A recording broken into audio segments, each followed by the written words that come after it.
Good morning, everyone. Welcome to Pediatric Grand Rounds. I'm Dr. Permator.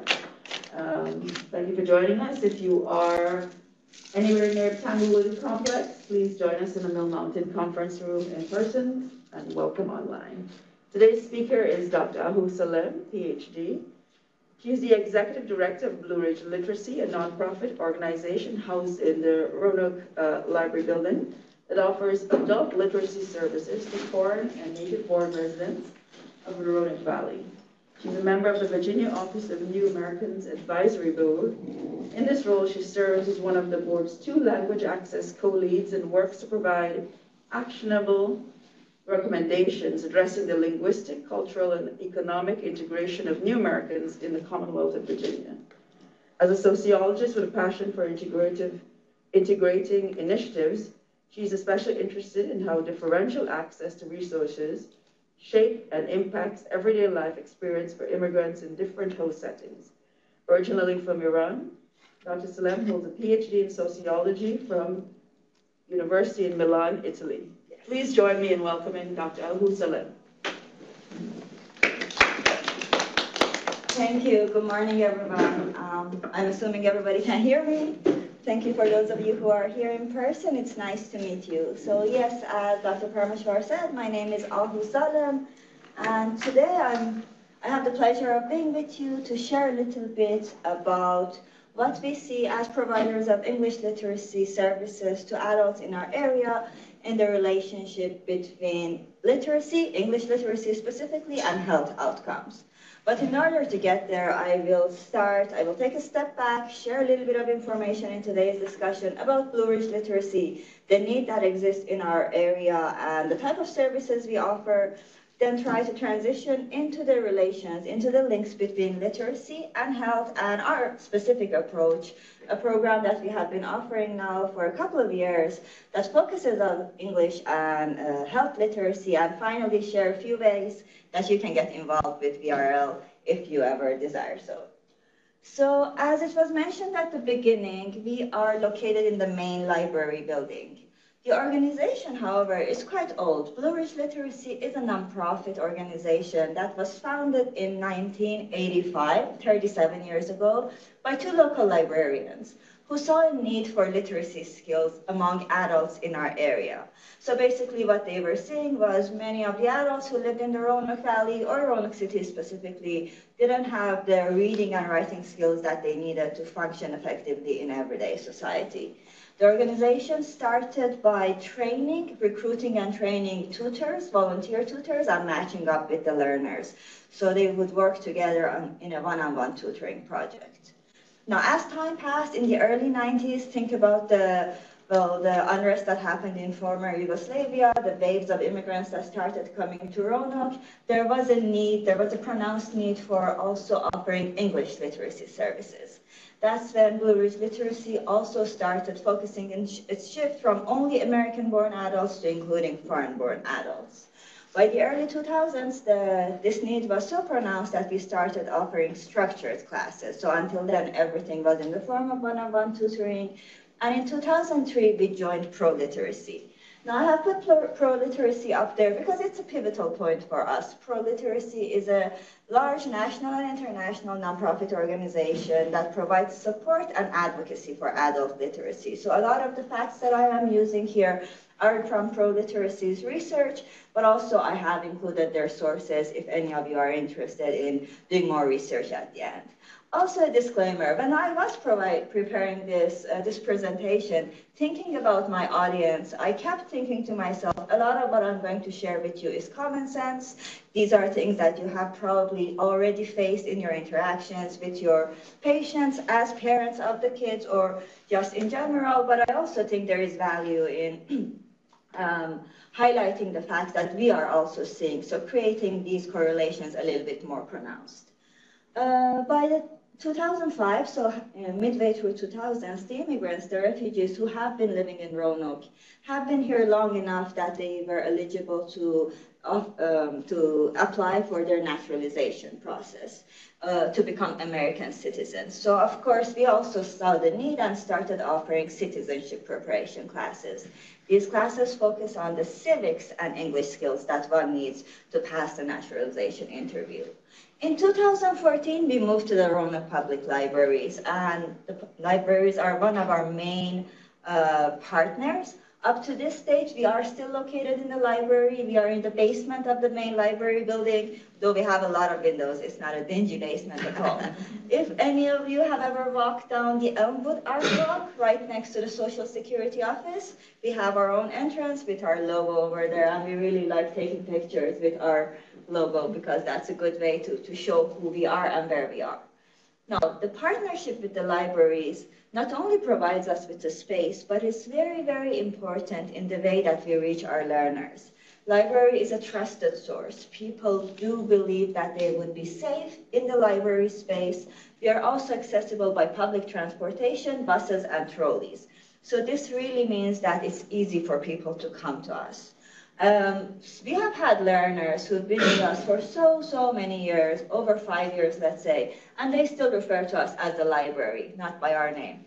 And that's perfectly fine. That's the way we want it to be, because there is really a high element of trust involved in being able to serve newcomers in our community. In 2019, and I highlight this date mainly to show this is pre-pandemic, we started offering a structured English and health literacy program.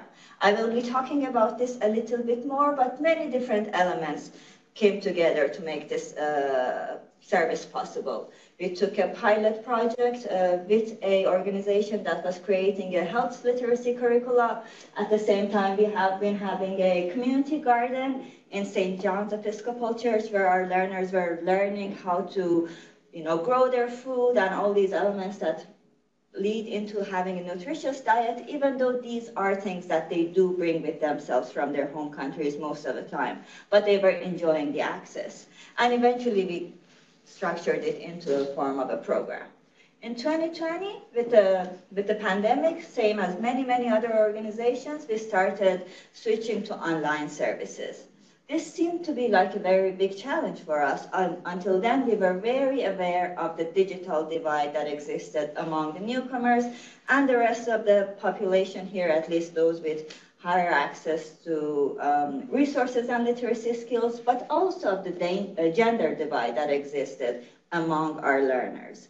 These were areas that we weren't really ready to address. We didn't want to mess up with the family hierarchies, with the power relations that exist inside a household by, let's say, asking one of our learners, Afghan women specifically, to get on social media, for example, even though we knew it was important. When we had to tackle this challenge, though, we were really pleasantly surprised. Families came together and proved over and over that they valued access to literacy, access to English skills. Husbands left their phones at home for their wives to come on class.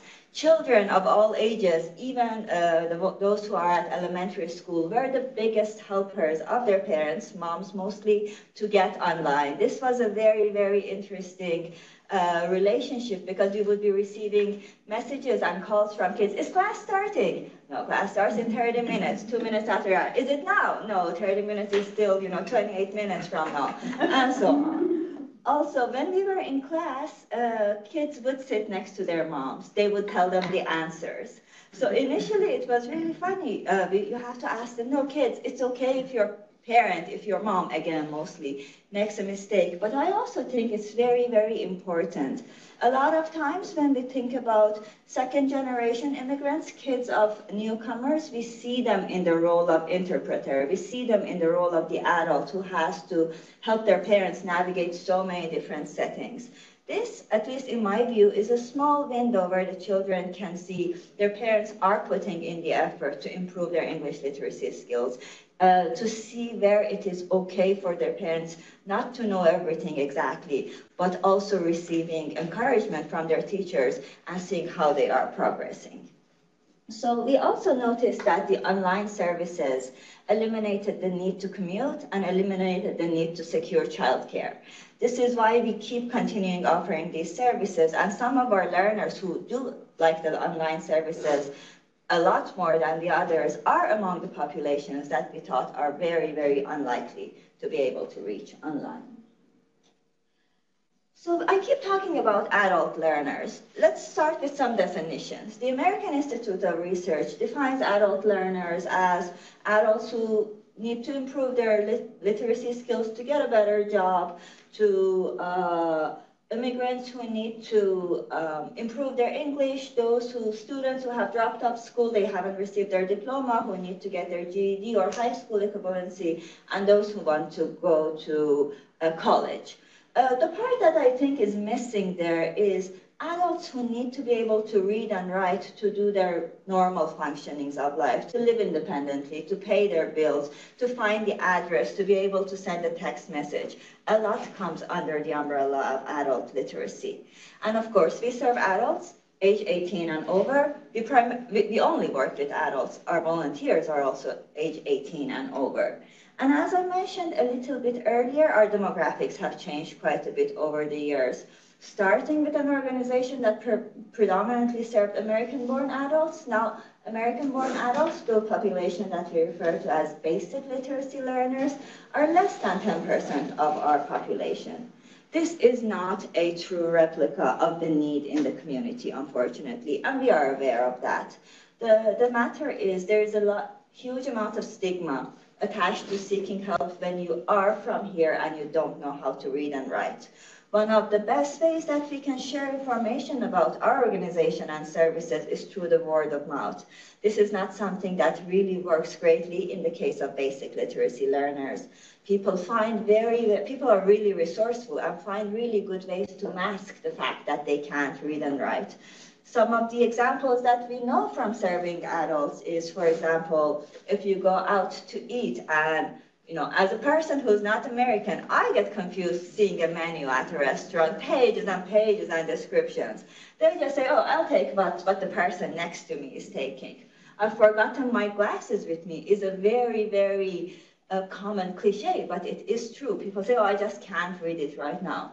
These are some of the areas that I'm sure you might have also faced when dealing with parents of the kids that you are treating. Another area that we are seeing is the fact that among the young people, those specifically who haven't had a great high school experience or, had to drop off for a range of reasons, digital literacy skills is leading into lower rates of literacy among adults. So these are the youth, not necessarily the older generations that we are accustomed to, who just don't have the digital literacy skills that they need to get a job, to search for a job, to upload their resume, and do a range of other activities that now are deemed basic activities. So going back to our population, 90% of our learners are foreign-born, and they come from different parts of the world. In the last fiscal year, so from July 21 to the end of June 22, we served learners from 42 countries of the world. The number of countries represented by our learners fluctuates more or less, but it's usually around 40, which is quite a high number. When I try to explain where our learners come from, usually I mention our learners are a reflection of what is happening in the world geopolitically, but also in the US domestically with a little bit of time lag. So let's think about unrest happening in different parts of the world. Think about Africa, for example, because the refugee resettlement path is quite long. People get resettled in one refugee camp and in the other, they wait perhaps for many, many years for their cases to be processed.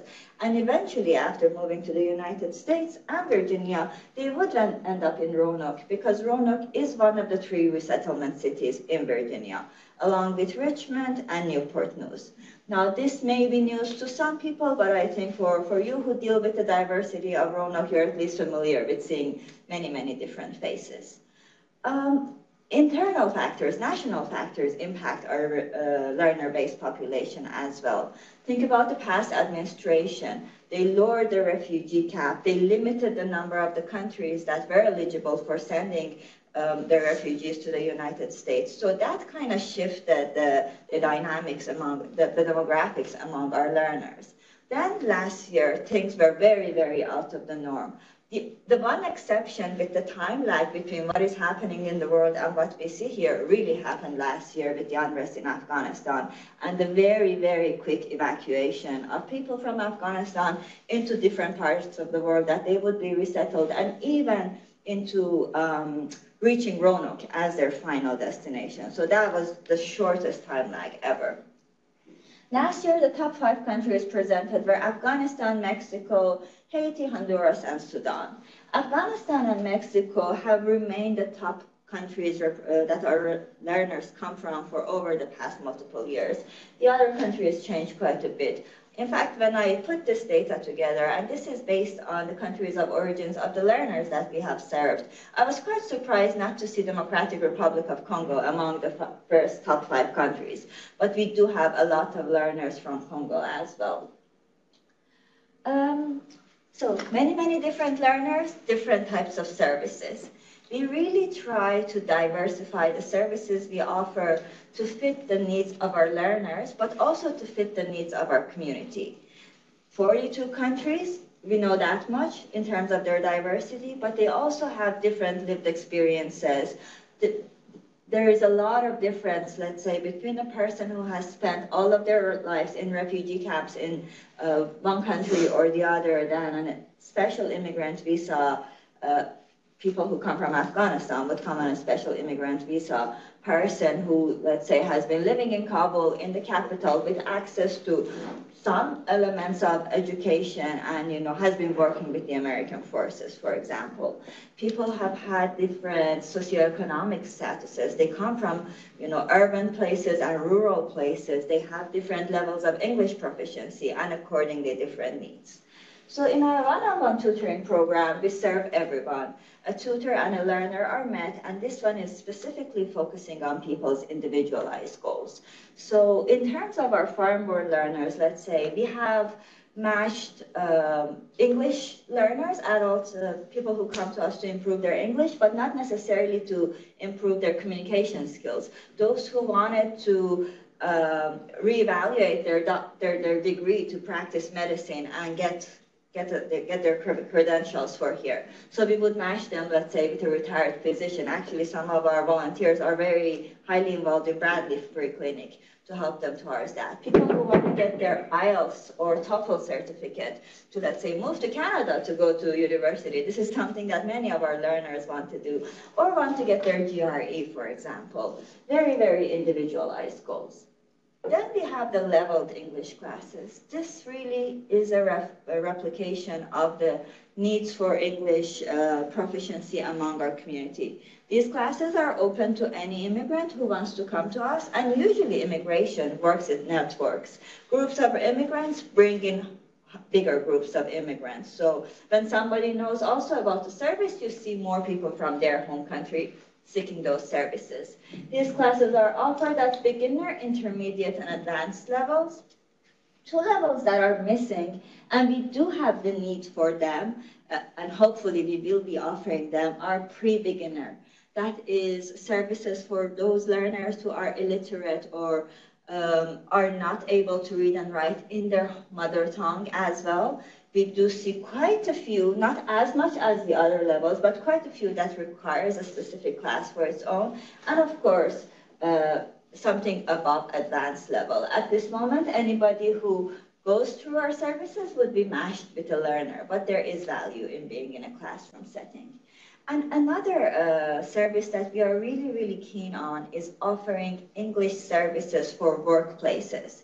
This is a gap in access to services. Many people are put into jobs either through the resettlement path, because all of the focus is in workplace sufficiency, is in entering the labor market, or because they need to earn a living. Everybody needs to work. When you're working all the time, when you don't have the time to go to an English class after your work, you will be excluded from the mainstream community, mainly due to language barriers. We have worked with employers in the past, and we are really trying to expand the access to English services, paid English services, as part of the job benefits. So hopefully this will become more prevalent. This is something that I keep talking a lot about, and that's the main reason it is over here.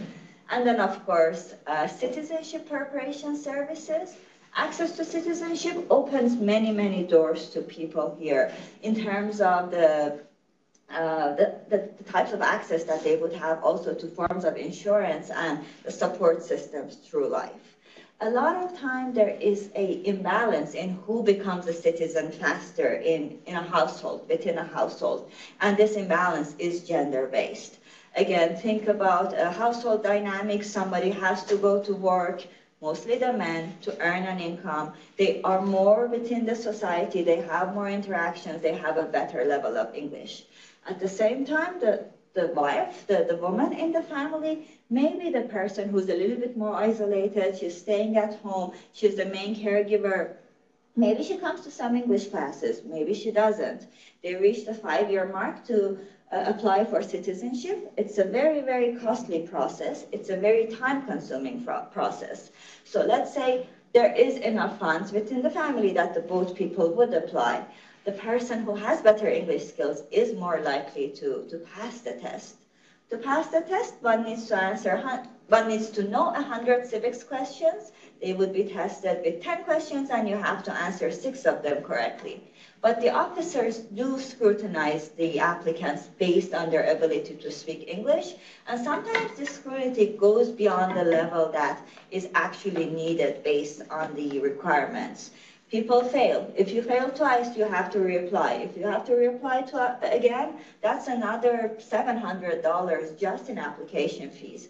Not mentioning that you have to go to Charleston, West Virginia to get your biometrics taken. You have to go to Norfolk, Virginia to take the test. And at the current time, due to the pandemic, you have to still go back to Norfolk again to do your oath ceremony.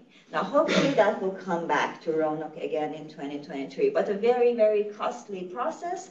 And again, we think about the outcomes of being a citizen. The outcomes are really important in terms of what you access, but also your children. So here we see a rather recent service of ours, Beginner English and Civics class.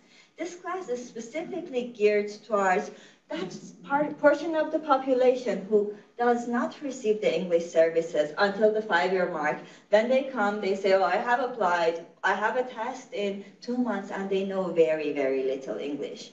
Coming to English class is an investment. You need to have the time, you need to have the resources, you really need to be able to make it work. People sometimes just can't do it, life is busy. Most of our learners, however, want to do citizenship class. So beginner English and civics is sugarcoating what we are doing really. And it will help making becoming a citizen much easier in future. Diverse services because of our mission statement really. Our mission statement is really broad and I like it. It fits our population here in Roanoke, the population that we are serving. We try to help adults reach their life goals through literacy skills. Giving you some examples of what life goals could be for some of our American-born learners, older population, it is the ability to read a bedtime story to their grandkid. It is the ability to pay the bills independently. Perhaps they were relying on a spouse and that spouse is not with them anymore. We do have one case that I keep referring to. There was a learner who wanted to write a love story to his wife. This is a life goal, in fact. For many of our foreign-born learners, it is the ability to communicate with their new host society, to talk to people at the supermarket, to know what they are buying. For many, many parents, again, moms predominantly, because people who come to us are mostly women, but for parents, the ability to interact with their kids' teachers at school, the ability to get a better job, to make a better future, to become an American citizen, all of these would be part of the life goals. And the way that we try to achieve these goals is by focusing on functional literacy skills. So when we talk about literacy, we are going beyond the ability to just read and write. We are talking about the reading, writing, and communication skills that you need to interact everyday settings, to figure out how the bus schedule works. And you know, Roanoke's public transportation system is very limited. It's not because people have never been on a bus, it's just because it's a very different system. To realize how the K-12 system works, financial settings, the credit system that is here, different types of bank cards that are available to you, and of course the healthcare setting. Many elements of the healthcare setting are just different based on the American context. Now add to that the ability to communicate, the ability to read, to know which part of the building you need to go to, and then insurance, which oftentimes is something that people who also are born and raised here find quite confusing. Another important aspect of the functional literacy skills, at least the way that I see it, is that it enables people to navigate everyday interactions, but also make long-term plans. Again, I mentioned the financial cost of becoming a citizen. You need to know how you're budgeting. K-12 school systems, you need to know what the school system is, how to help your kid navigate the school system, but also plan for the kid to go to college. Why not? This could be a life goal for many of our learners.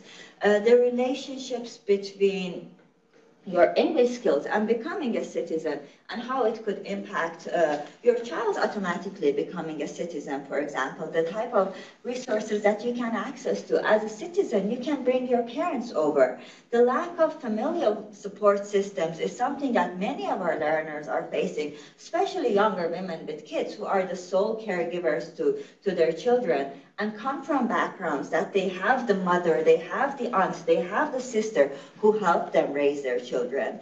Maybe some of these are not very common in the individualistic lifestyles of the US society, but these are still systems that people rely on in terms of support.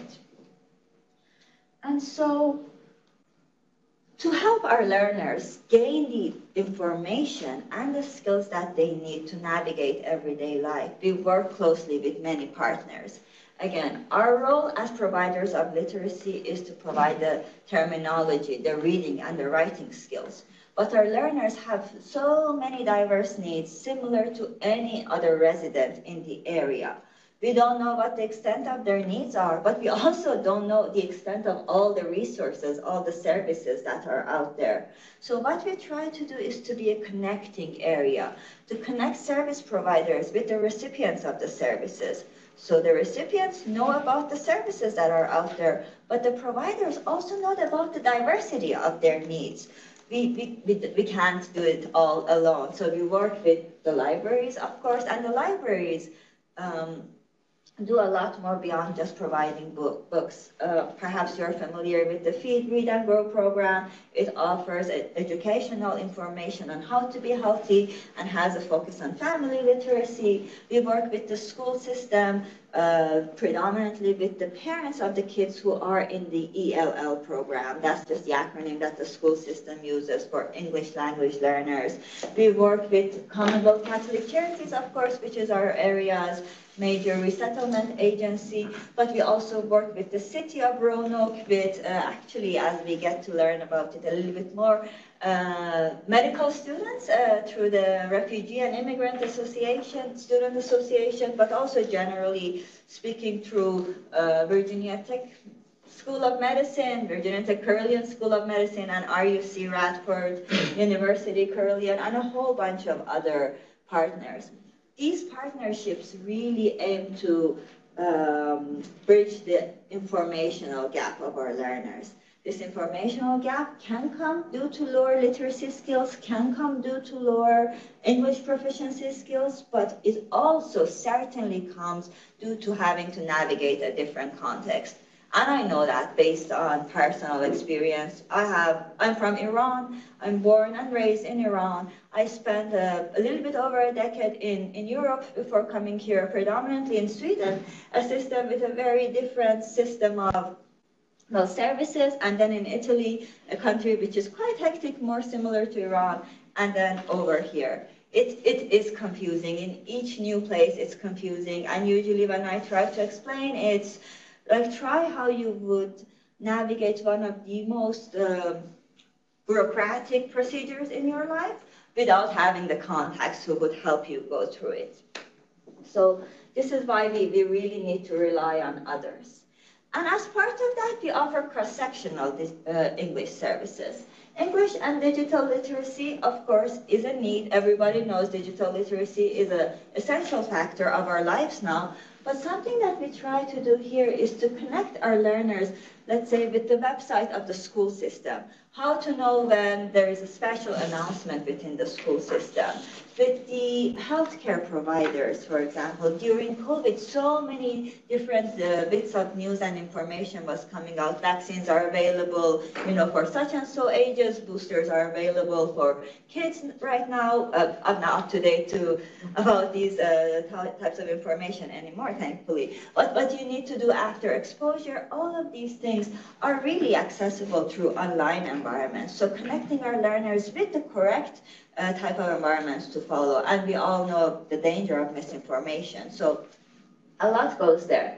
English and health literacy, again, connecting the English skills that our learners are gaining with the terminology they need to navigate the healthcare system, the questions that they need to interact with the doctor, the follow-up questions that they may have when they are having a visit, even though they have an interpreter, and creating a connection between our learners and healthcare providers, or in the case of our program, future healthcare providers.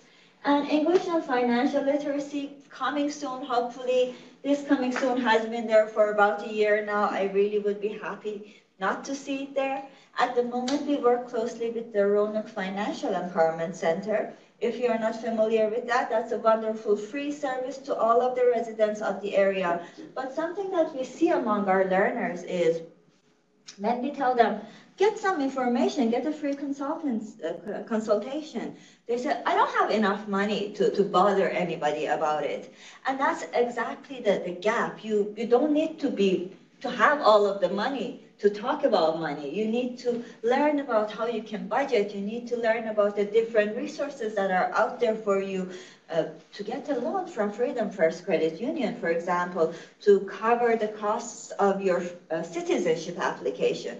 This is not something that is talked about largely, but it exists, and it is available to people who would be referred from Blue Ridge Literacy or Commonwealth Catholic Charities, for example. So much about our services. Now, why are our services important, and how do they impact the population? These facts come from pro-literacy, as I mentioned before. And you can see a little bit over 10% of the population is considered having lower literacy skills. Lower literacy has a lot of implications, all of which lead into social determinants of health. Poverty, for example, people with lower levels of education, people without a high school diploma earn 3 times less than a person with the highest level of education. And this could be a trickling effect. People with lower literacy levels are among those who refer to emergency room more often, and they keep coming back again. So in this case, the costs are not on the people, but on the healthcare system, and probably on the long-term health factors of those populations if they keep coming back to the emergency room as well. And then family literacy. The relationship between a mother's reading skill and usually a third grade reading skill is the benchmark, is very, very important in a kid's future academic outcomes. It even overweighs other factors such as neighborhood and family income. Now think about the fact that our learners, the mothers that I keep referring to, aside from their literacy skills in their mother tongue, they probably have to navigate their English communication skills, to their English proficiency. And they are more or less, because of the type of their living situation, the main caregiver to their children. So even if within that household the father has a better level of English and maybe a higher level of literacy, the father is not the one who's usually accompanying the kid to their doctor's appointments, to their teacher's appointments, to in the everyday interactions that they have. The mom is the one who is the sole responsible person. And from what I see from our learners, these moms are tired. They are navigating so many different kids, so many different responsibilities. And oftentimes, again, the situations are so different, but oftentimes, let's say there is a husband who's bringing in good income, but he's predominantly working in low-skilled labor, not high enough level of English skills. So the mom is even interpreting for the man in the family too. Our learners are really, really tired. That's the only way that I can say it in the case of our learners. And of course, the children of less educated people are much more likely to become less educated people. So we talk about intergenerational cycles of poverty, but also intergenerational literacy or illiteracy exists. Now, taking another step, how does it reflect in the case of foreign-born learners, English learners, English as other language learners, as we like to say it, because many of our learners already speak more than one language. The US has one of the highest populations of immigrants in the world, and it is going to increase. So in the next 40 years, let's say, the US population is projected to increase by, let's say, another 100 million people through its immigrant population. Also, the US has the highest population of children of immigrants. So every 1 out of 4 children come from an immigrant family. Roanoke is a small city, but it is a refugee resettlement city, and it is a diverse city. So I'm curious if you do see this diversity among your patients as well. And I do see some heads nodding. And then again, we go back to the cycle of family literacy, to the fact that the mother is a lot of times excluded from a range of services and information to available services and how it would impact their kids. So what we see among our learners, again, we are taking a step back. We are talking about adults, not necessarily kids, but we know the links, we know the relationships. Our learners face multiple barriers. Limited knowledge of English makes it very difficult to talk with the healthcare providers, but also to understand healthcare information related to their health and to their benefits. Then there is lack of familiarity with healthcare settings. I think you have seen it a lot. This is a case that anybody who offers a course on health literacy is very familiar with. One of the first things we talk about is urgent care good, emergencies room not good. This is not because our learners are ignorant. This is because this works here in the US. In many other parts of the world, you go to emergency room. You don't go to urgent care. I know many highly educated Iranians who have gone to emergency room when they had a little bit of a problem because they were new in a new setting. They felt, very unwell, they felt a panic, they did the right thing in their mind, and then they have a bill to remind them for many, many years to come to not to do that again. People are not familiar with the context. They don't know how to access healthcare, but also a lot of people we see don't know how to request an interpreter. This is a right, and many healthcare providers provide an interpreter. Sometimes work as an interpreter through Commonwealth Catholic Charities. Something that I have realized is when the person is having a next appointment, usually I am the one requesting an interpreter for the person. A lot of times, if I am not with them, they would go take their letter, the one that the doctor gives them, to their reception desk. The receptionist would make the next appointment for them, and there is no interaction. There is no question about, do you need an interpreter? And then there is a lot of rules and regulations that are tricky to navigate, and sometimes there are incorrect rules that will discourage people from accessing healthcare. Again, we are referring to the past administration, the rule of public charge. It was a very, very vague and ambiguous rule that came in saying that anybody who has received any type of support from the government, including healthcare through the marketplace, could be barred from becoming a U.S. citizen. That did not go into effect. This couldn't possibly be true, but it had impacted people from accessing healthcare. Actually, there is a hyperlink there from the Migration Policy Institute saying that the rule of public charge, the public charge is overruled. It does not exist what the past administration was trying to do. However, the consequences of it in terms of discouraging people from accessing healthcare is very, very dire, and it's still going to have an impact. And then the social determinants of health. So we're talking about level of education, poverty, ethnicity, lack of insurance, socioeconomic factors. And something that I have noticed, this is just personal observation, is there is a little bit more that leads into that. Dr. Parmeshwar and I, we both sit at many of the refugee dialogue meetings. So you are familiar with one of the major obstacles for our resettlement agency, which is finding housing for the newcomers.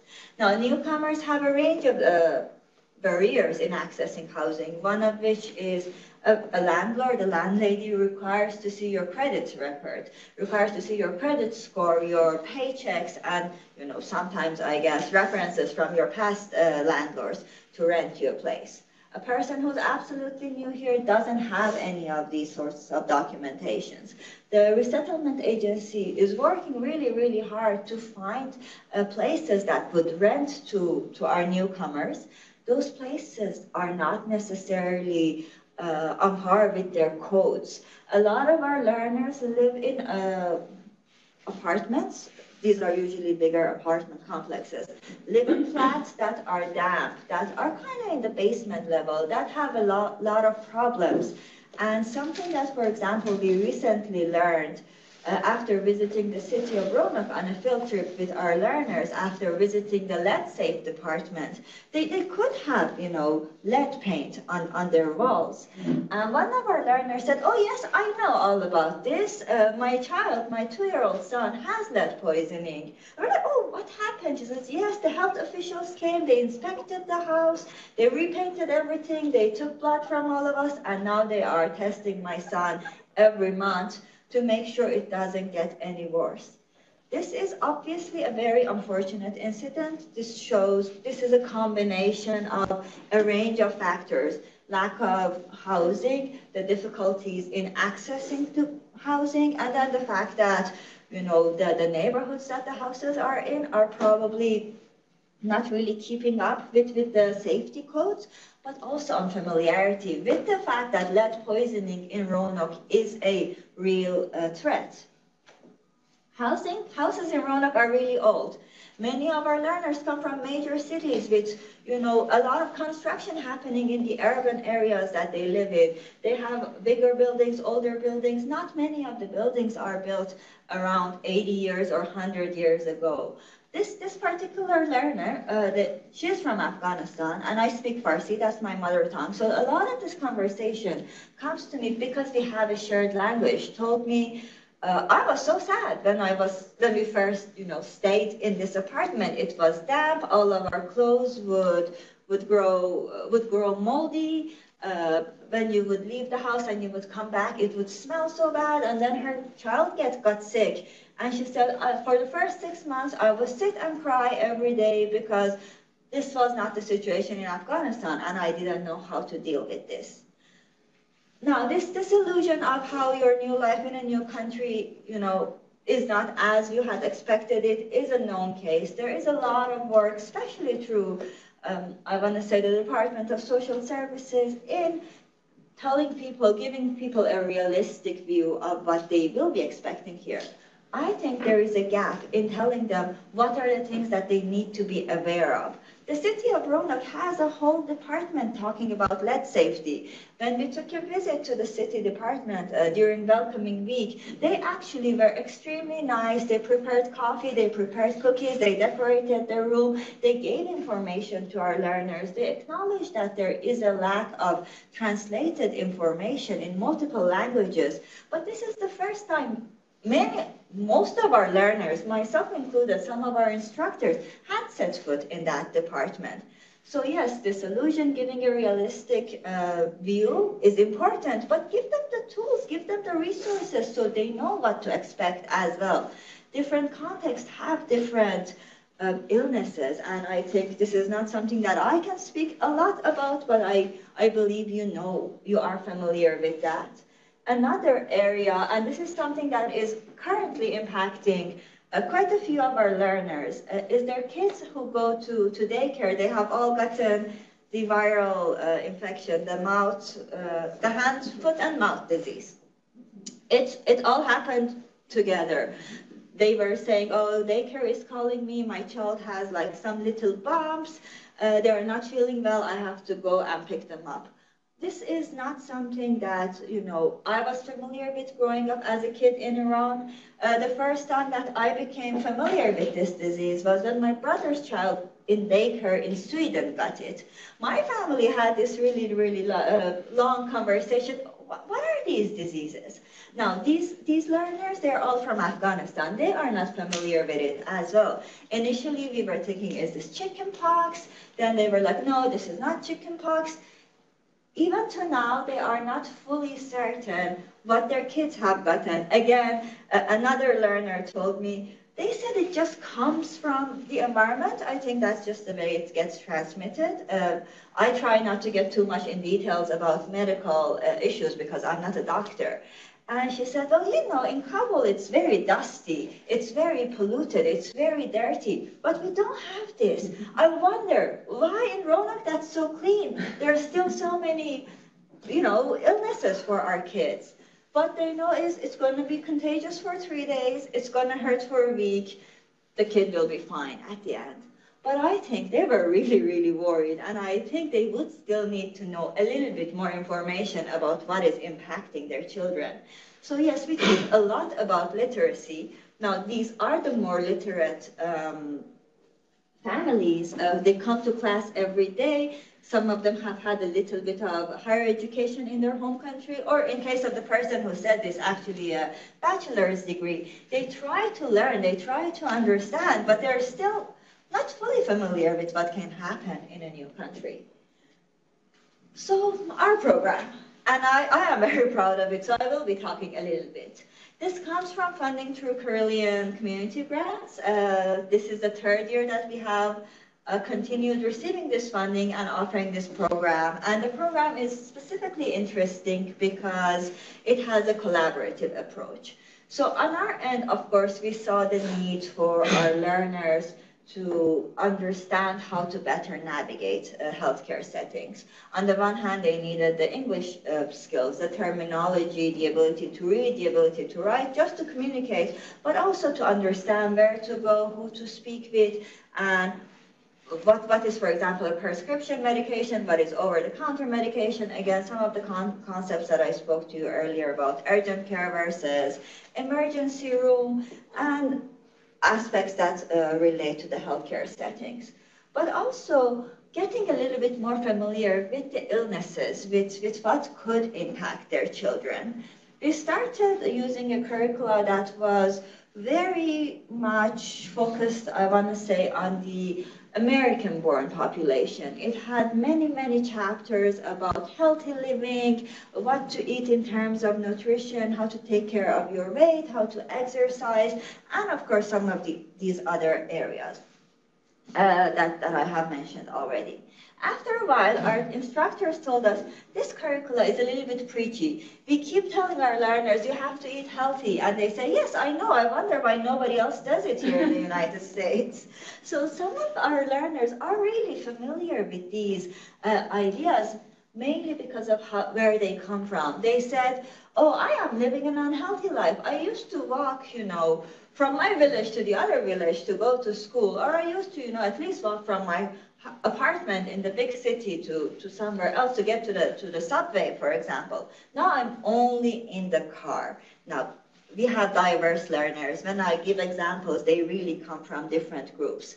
Some of these areas were not necessarily what they needed, but then there are other things, allergies. People tell us, oh, people in the United States have a lot of allergies.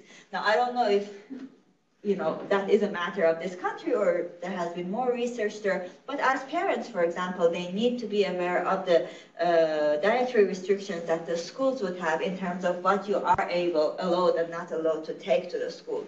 So this is definitely an important area for our learners to understand. Again, some of the health factors that are important and influential here. Right now, there's a task force working on tuberculosis, for example. Many people would think, oh, this is eradicated. But if it is an important factor, then people should also be a little bit more aware of it and also participate in the research that is going on so they can, provide information as informants, as participants in a focus group, and so on. So we have actually changed our health literacy curricula to one that is a little bit less preachy. But this program has a collaborative approach. The collaboration started with an expression of interest from medical students at Virginia Tech Carilion School of Medicine. I specifically believe students through RIMA who said they wanted to become familiar with their future patients, to know what their linguistic and cultural diversity was, to know how they can better serve them. Because in their words, even though they do receive a course or a block or a workshop on cultural competency, there is more to it. And of course, on our end, we always want to create this connection between our learners and real-life scenarios where they can interact with healthcare providers. So not only our partners gain insight and information into what exists, and also become more familiar with what doesn't exist. For example, not everybody who comes from a foreign country has zero level of English proficiency. Not everybody who comes from Afghanistan thinks in a certain way. Not everybody who comes from this other country lives a healthy life. Just to becoming familiar with the diversity, and also for everybody to just create a relationship between each other, to connect, to build trust between themselves.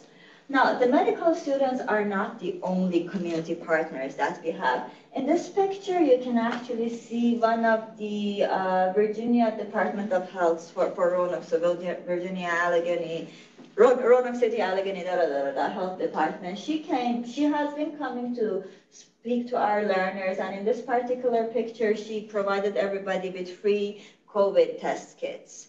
The free COVID test kits are really easy to get. I have already gotten them multiple times. You put in your address, you receive one. We share this information with our learners, but a lot of times they just don't follow up on that, or sometimes they just don't get it in the right destination.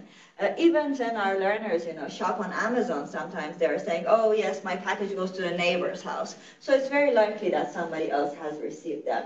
But sharing information about vaccination is another thing that our partners through the Department of Health do. I have to say, from what I have seen through these years, our learners have been the most receptive towards wearing masks when masks were required. This is very recent, so it's actually a couple of in spring when Roanoke was not in the safe zone anymore, masks were a little bit optional, people were wearing masks.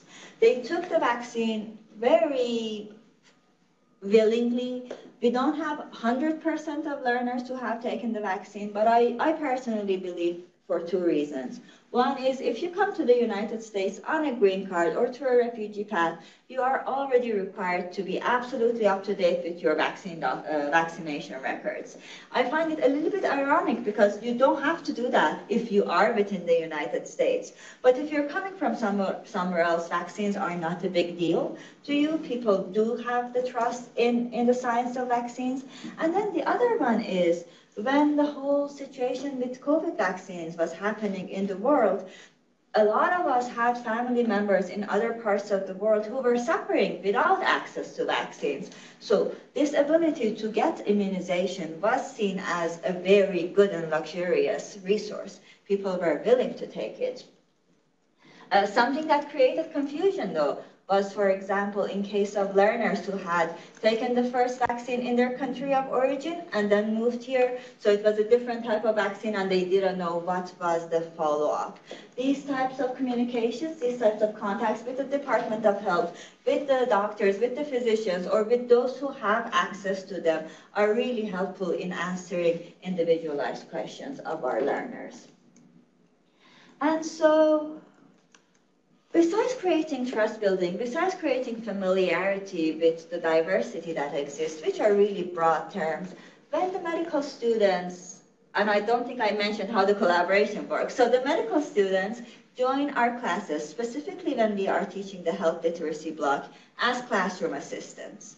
This is a very short time commitment type of volunteering. They can usually attend 1 or 2 classes per semester. Usually my recommendation is at least attend multiple levels to become familiar with and to get a full experience of the outcomes.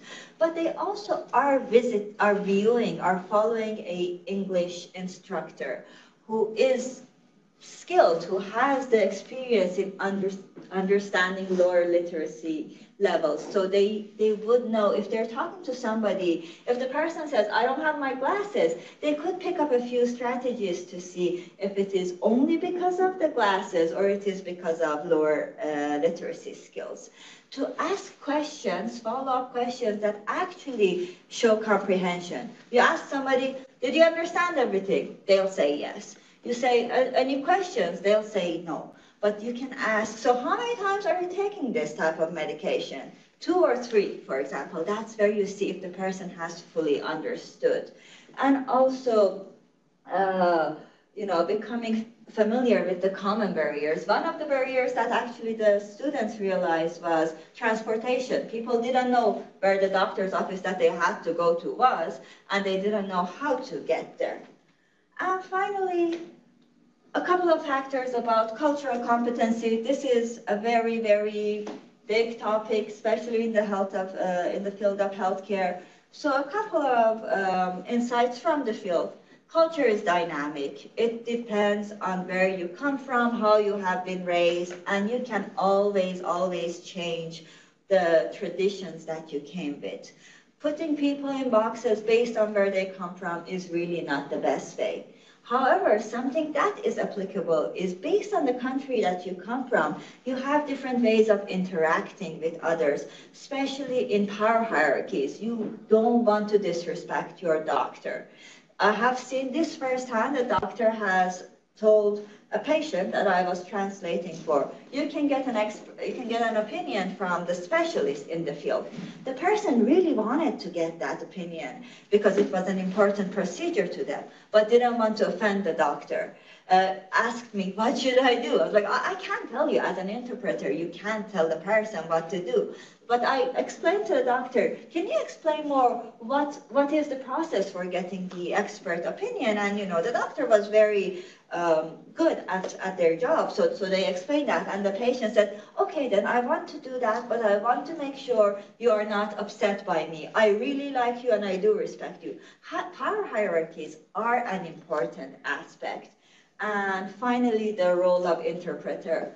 Many of you work with interpreters. I'm sure you all have the experiences and skills to do that, but please keep in mind the comfort of your patient when you are working with the interpreter. If the patient doesn't want to continue with that interpreter, respect that. I have seen learners who come back and they are really, really upset, maybe because they know the interpreter too well. The interpreter is part of their community. They don't want them to have a full knowledge of their personal background.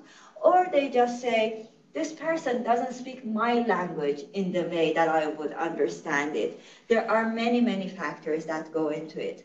And unfortunately, something that I have seen is when the healthcare providers talk to the interpreter rather than the patient. When they ask the interpreter, so how is she doing? As an interpreter, I don't know how she's doing. I just saw her, 2 minutes ago, and I'm absolutely discouraged from talking to her outside of this setting. if I say fine, that would probably just be a rhetorical response. Always talk to the patient. And again, the interpreter is only the medium. So there is a lot of room for everybody to learn, to become more familiar with navigating these settings. Now I have moved to the next slide because here are a few resources that I pulled those statistics from. Here are also a couple of other useful resources that occasionally I have used myself. Marketplace actually has good information about who can and who cannot access different types of insurance. CDC actually has a whole section for immigrant, refugee, and migrant health. I was not very familiar with it. I specifically looked it up in case of lead poisoning. It said most people bring lead poisoning from their own home countries. So again, in a city, that lead poisoning can be a factor. Let's share information about that. And then this last part is the Center of Excellence in Newcomer Health. I have recently discovered it. I'm receiving types of information from it. It seems really neat, so I just decided to put it up there. And in favor of time, come volunteer with us. Tell your students, tell your residents about our English and Health Literacy program. We are always looking for volunteers. And I explained what we do, so now you have a better understanding. And now I'm here for your questions.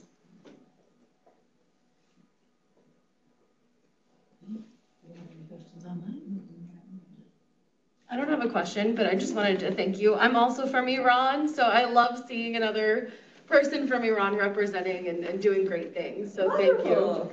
Thank you. Now I'm gonna ask, what's your name? Yasaman. Very nice to meet you. Nice to meet you too. Yeah. I think we are out of time, but I'm sure Dr. Salem is here if anybody wants to ask questions after the fact. But thank you for educating us today.